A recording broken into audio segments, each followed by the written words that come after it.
Artificial intelligence पर है, advocacy पर है, वकालत के प्रोफेशन पर है। और वकील ही ऐसी चीज़ है जिसको राजनेता को भी चाहिए, अभिनेता को भी चाहिए, व्यापारी को भी चाहिए, अपराधी को तो चाहिए चाहिए। Work for everyone. And as my learned friend pointed out, 75,000 lawyers we are producing every year. The lawyers, today's lawyers. Advantage India जो है वो हिंदुस्तान का भविष्य बताती है। आज जहां हम हैं, आज से 5 साल 7 सालों के बाद हिंदुस्तान कहाँ होगा। पूरी दुनिया में हिंदुस्तान को जानते हैं आईटी सर्विसेज के लिए, लेकिन मेरा व्यक्तिगत तौर पे मानना है, जो कि रिसर्च के ऊपर मैं कह रहा हूँ, कि आने वाले 3 सालों के अंदर पूरी दुनिया में हिंदुस्तान को आईटी के अलावा लीगल इंडस्ट्री, लीगल सर्विसेज के लिए भी जाना जाएगा। और एक उभरता हुआ बाजार है, वैश्विक तौर पे ग्लोबली एक उभरता हुआ बाजार है। और हिंदुस्तान के पास वो सारी चीज़ें हैं जो इस बाजार को हिंदुस्तान कब्जा कर सकता है।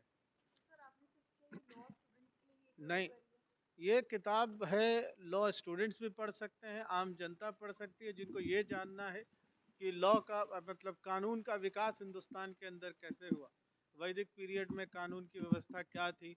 इवन जैसे बता रहे थे अभी बालाकृष्ण साहब भी कि वैदिक पीरियड में ऋग्वेदा यजुर्वेदा, उसके अंदर भी कानून की बात की गई है, वहाँ से कानून की शुरुआत। तो जो जिसको रुचि है ये जानने में कि भारत का विकास जो है, कानूनी व्यवस्था का विकास किस तरीके से हुआ, वो लोग इसके अंदर कर सकते हैं।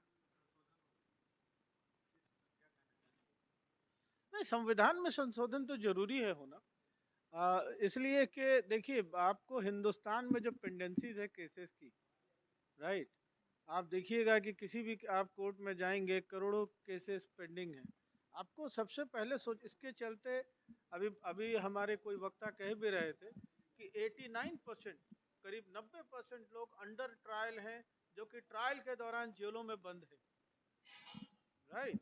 और ये एक विभीषिका है, मेरा मानना है कि एक विभीषिका है। और उसके लिए आज के वक्त में देखिए, हमारे जितने भी कानून हैं वो पिछले 50 साल 100 साल के दौरान बनाए गए। वक्त बदल गया, समय बदल गई।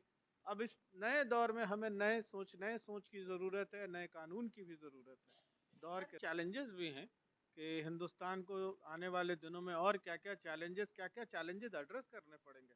जैसे हमें अपने एजुकेशन सिस्टम को और बेहतर करना पड़ेगा।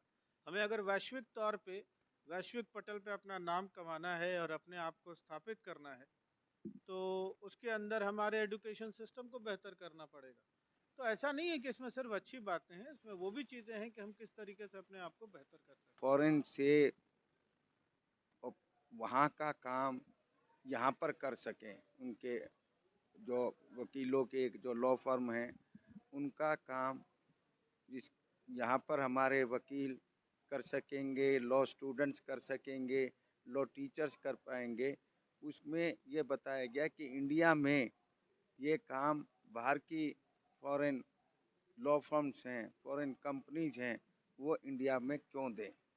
इसमें बताया गया है कि यहाँ का जो इंसान है वो सबसे ज़्यादा मेहनती है, वो सबसे ज़्यादा यहाँ पर नॉलेज है।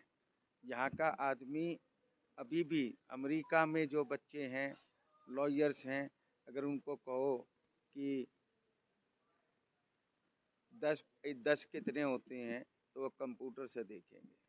हमारे बच्चे जबानी उसी टाइम व्यवहारिक गणित के हिसाब से बता देते हैं। में तो वो नहीं है, परंतु ये बताया गया है कि सब वर्ल्ड में सबसे अच्छी जगह जहाँ फॉरेन कंपनीज का काम करने का जगह है तो वो भारत में है, क्योंकि यहाँ की इकनॉमी अच्छी है। यहाँ के जो काम करने वाले हैं, हमारे वकील हैं, वो सबसे ज़्यादा मेहनती हैं और यहाँ पर अच्छे लॉ कॉलेजेस हैं जिसमें जो बच्चे पढ़कर आते हैं तो वो बहुत अच्छा काम करेंगे। और संत महात्माओं को भी चाहिए वकील, तो इसलिए वकील ऐसी चीज़ है, उसको सब चाहिए होते हैं। और वकीलों को भी अपने कर्तव्य का पालन करना चाहिए। एडवांटेज इंडिया आलोक कुमार द्वारा लिखित पुस्तक है।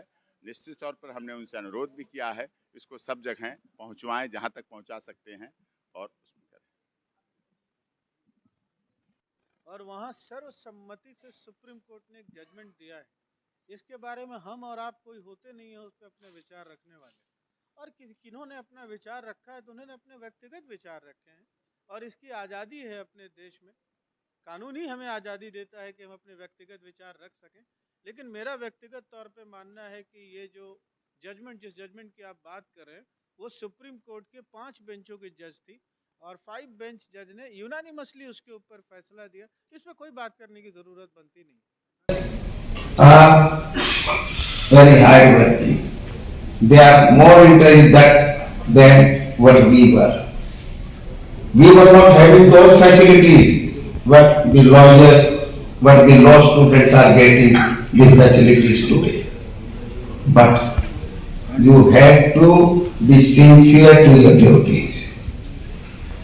Please, because when you are getting the work from foreign countries, the work of back offices, operations, service delivery centers, we have to perform our duties effectively with sincerity. This is an opportunity. When you get the foreign orders, and if you commit mistake, if you don't provide your services, result at a relevant time, then you will not get the work again. Now, Corona has blessed us in so many manners.